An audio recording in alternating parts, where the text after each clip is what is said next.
नमस्कार साथियों, बागुड़ा कॉलेज बागुड़ा के इस यूट्यूब प्लेटफॉर्म पे आपका स्वागत है। साथियों, पिछले अध्ययन में हमने 1986 की शिक्षा नीति पे विशेष अध्ययन किया था। आज हम 1992 की जो संशोधित शिक्षा नीति है उस पर चर्चा करेंगे। जब 1986 की शिक्षा नीति लागू हुई तो सरकार को लगा कुछ कमियां हैं इसमें, उस कमियों को पूरा करने के लिए फिर 1992 में संशोधित शिक्षा नीति लागू की गई और उसी पे आज आपसे उस संशोधित शिक्षा नीति पे बात करेंगे, उसमें क्या बदलाव किए गए। 1986 में जो शिक्षा नीति है वो भारतीय शिक्षा का एक मूल मील का पत्थर साबित हुआ। उसमें जो भारतीय शिक्षा के लिए जो आवश्यकता थी या उस पर बहुत ज़्यादा ध्यान दिया गया, और लेकिन उसमें कुछ कमियां रह गई थी जिसको सुधारने के लिए संशोधित शिक्षा नीति 1992 में आई। सबसे पहले संशोधित शिक्षा नीति 1992 में सबसे पहले उन्होंने भारतीय जो स्कूली शिक्षा है, स्कूली शिक्षा जो 12वीं तक होती है उसको 10+2 कर दिया। मतलब 10वीं तक है वो माध्यमिक शिक्षा, उसके बाद 2 साल वो उच्च माध्यमिक शिक्षा जिसको बोलते हैं इंटर कॉलेज बोलते हैं वो शिक्षा कर दी। सब पूरे ऑल इंडिया में 10+2 का सिस्टम लागू कर दिया।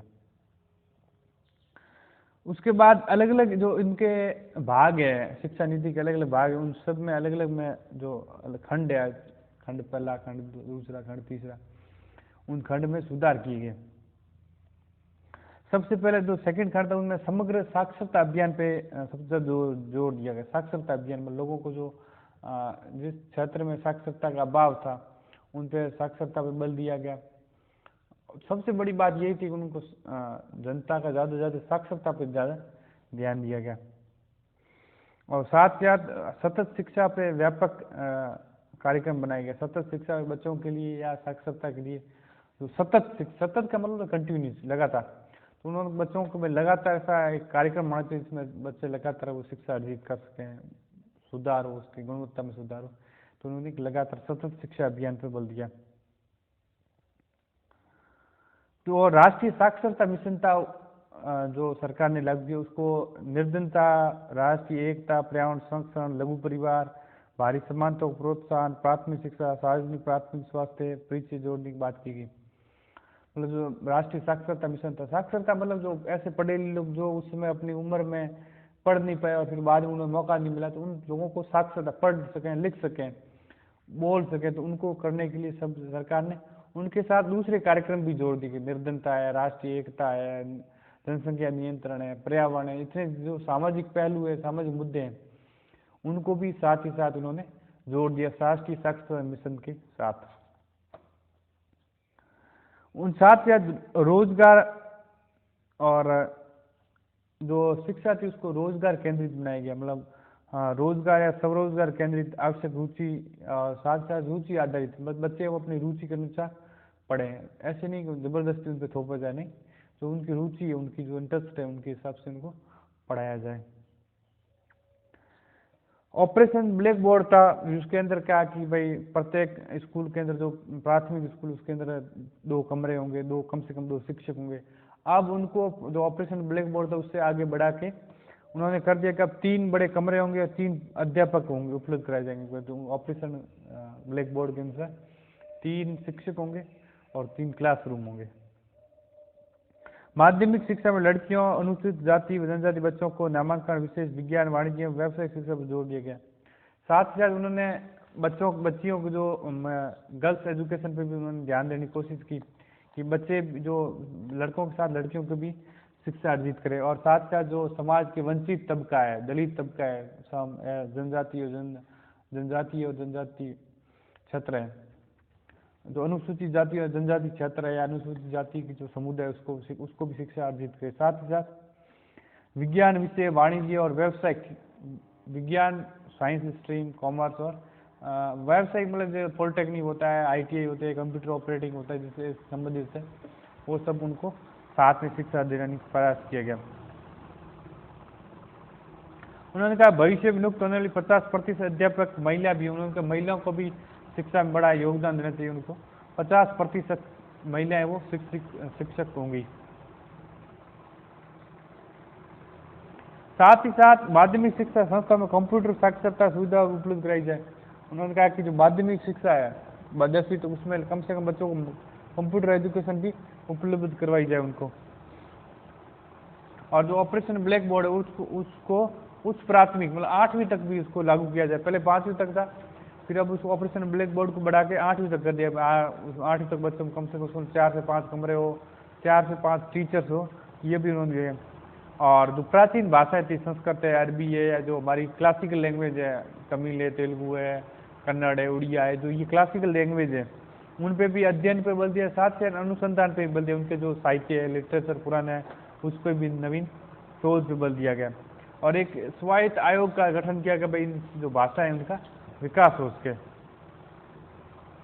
और जो ऐसे बच्चे थे जो साला जो जिसने स्कूल छोड़ दी थी, या जो ड्रॉप आउट बच्चे हैं जिन्होंने स्कूल छोड़ दी थी, तो उन ड्रॉप आउट बच्चों को भी स्कूल वापस जोड़ना, उनको स्कूल से जोड़ना। या जो लड़कियां अनौपचारिक शिक्षा कार्यक्रम जो नहीं जुड़ी हुई बच्चे, या जो ऐसे बच्चे जो शिक्षा से जुड़े ही नहीं है, एक तो जुड़े हुए जो छोड़ दिया है, वैसे बच्चे जो जुड़े ही नहीं है, उन सबको स्कूल से जोड़ना। उनको औपचारिक शिक्षा से अनौपचारिक शिक्षा की ओर बढ़ाना, मतलब बच्चे पढ़ने आए और पढ़ने भी नहीं आए तो उनको अनौपचारिक शिक्षा तो उनके साथ भी जोड़ना।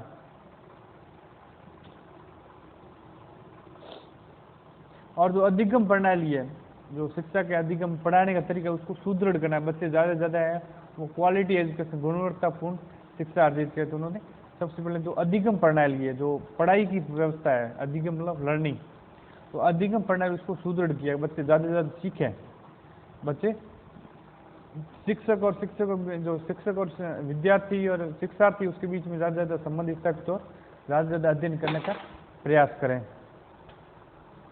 साथ ही साथ उन्होंने कहा कि अखिल भारतीय स्तर पर कोई तकनीक शिक्षा का परिषद होना चाहिए, मतलब all India council for technical education जैसी संस्था होनी चाहिए, जो वर्तमान संस्था है। तो 1900 शिक्षा नीति 92 उनमें लागू करने का प्रयास किया कि ऐसी शिक्षा नीति और जिसमें तकनीक शिक्षा उसके लिए आयोग होना चाहिए, जो उसको निर्धारण करे, उसका संचालन करे, जो व्यवस्था स्थापित कर सके और विकेंद्रीकरण ढंग से राज्य का उच्च गुणवत्ता वाली तकनीकी शिक्षा उससे उपलब्ध हो सके। साथ ही उन्होंने शिक्षा के पाठ्यक्रम के प्रक्रिया का अभिनवीनीकरण किया गया, मतलब जो शिक्षा थी उसका शिक्षा का पाठ्यक्रम उसको नवीनीकरण करने की कोशिश किया गया। वो जो पाठ्यक्रम प्रक्रिया थी उसको सरल करने का प्रयास किया गया। जो परीक्षा संस्था थी, जैसे RBSE होती है, CBSE होती है, या अलग उच्च डाइट में होती है, 5वीं तक, 8वीं तक, 12वीं तक अलग अलग बोर्ड होते हैं, उसको भी नियमन करने को, उससे सुधार करने के, उनमें जो कमियां थी उससे सुधार करने का प्रयास भी किया गया। साथ ही साथ जनसंख्या शिक्षा को जनसंख्या नियंत्रण, राष्ट्रीय प्लानिंग और नए महत्वपूर्ण को देखा जाएगा। मतलब जो राष्ट्रीय जो व्यूह रचना का मतलब प्लानिंग, राष्ट्रीय प्लानिंग आयोग है, जो योजना आयोग था, उन्होंने शिक्षा के साथ साथ जनसंख्या नियंत्रण पे एक बहुत बड़ा मुद्दा है जनसंख्या, उसको भी सुधार करने का प्रयास किया गया।